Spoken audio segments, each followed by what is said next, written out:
Hello everyone, myself Kalachelvi, Assistant Professor, the Department of Mechatronics Engineering, SNS College of Technology. So today we are going to see about the topic latches in the Unit 4 of sequential circuit in the design of digital circuits. Okay, so let's move on to the topic. So this is the empathy part of our latch. So just we have to empathize for the topic. Here first one is, so we have to hold the value for a temporary period, and then second point is, so when we have to change the input, that latch memorize something previous inputs or previous output values, and then it will give the stability during the processing period. And these are all the some points we have to empathize for the latch. And then how it will work means, just like how people need a sticky note for notes and then to remember the something, likewise circuits needs latches to remember the data or informations. So this is our empathy part. And then before going to the topic latch, we have to know something. Okay, so that is sequential circuit. Okay, so sequential circuit is nothing but it is a combinational circuit with a memory element is called as sequential circuit. That is, this is also a digital logic circuit which output depends on both the current input and then past output values. So it acts like a memory elements, like a flip-flop, to store the information and maintain their state. Okay, so unlike the combinational circuit, this sequential circuit will produce the outputs based only on the current inputs. It uses the feedback as a memory to implement the functions like counters, state machines, and the memory devices. So this is about sequential circuit. This sequential circuit can be classified into two types. So that is synchronous sequential circuit. Another one is synchronous sequential circuit.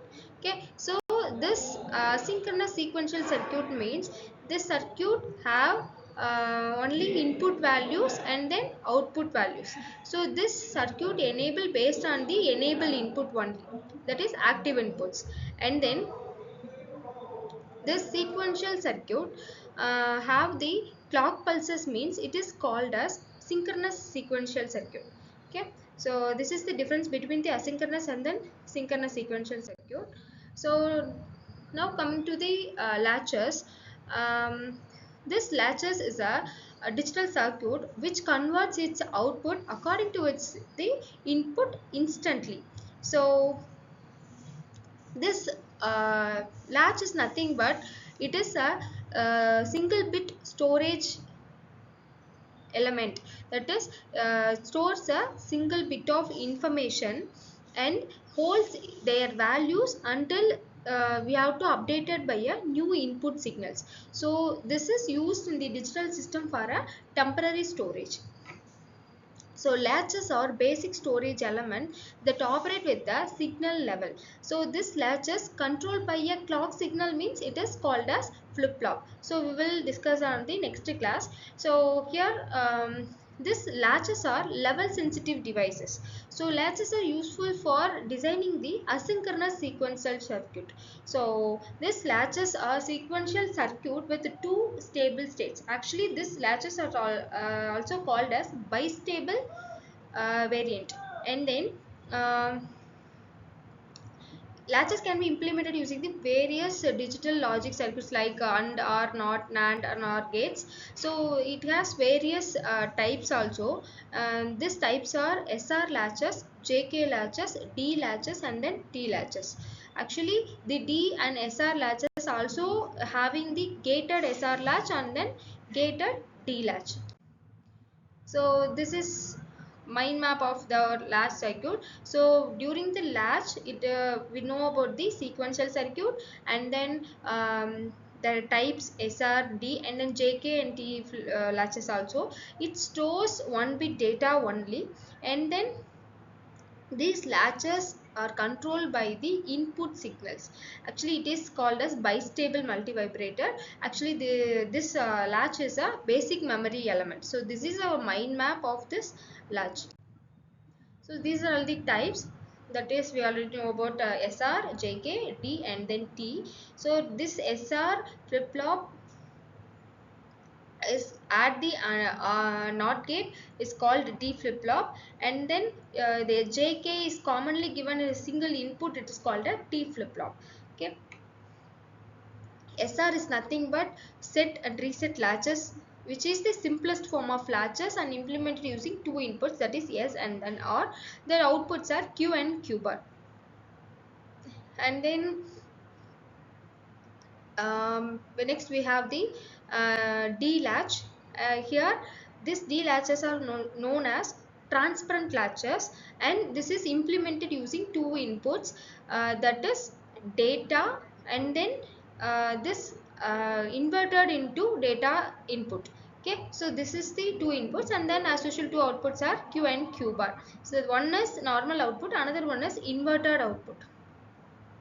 And then latch. JK latch also has the two inputs, that is J and K. The output gets toggled when the J and K inputs are high. So JK latch is just like a SR latch, but it eliminates the undefined state of SR latch. And then T latch, when JK inputs of JK latch are shorter, we get T latch. So in T latch, the outputs are toggled when the inputs are high. Its works acts like a JK flip, JK latch. Okay. Okay. Yes, these are the some references. And then the main advantages of this latch is it's very easy to implement, and it gets a low power consumption only. So it is cost wise it is very low. And then main disadvantages is looking that there is no clock in clock pulses for their working, and then it is most probably it's entered into unstable state.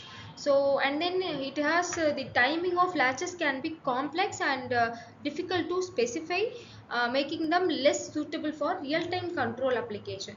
So this is the main disadvantage. So these are all the reference we refer for this latch topic. Okay. So next class we will see about the flip-flop. Okay, thank you.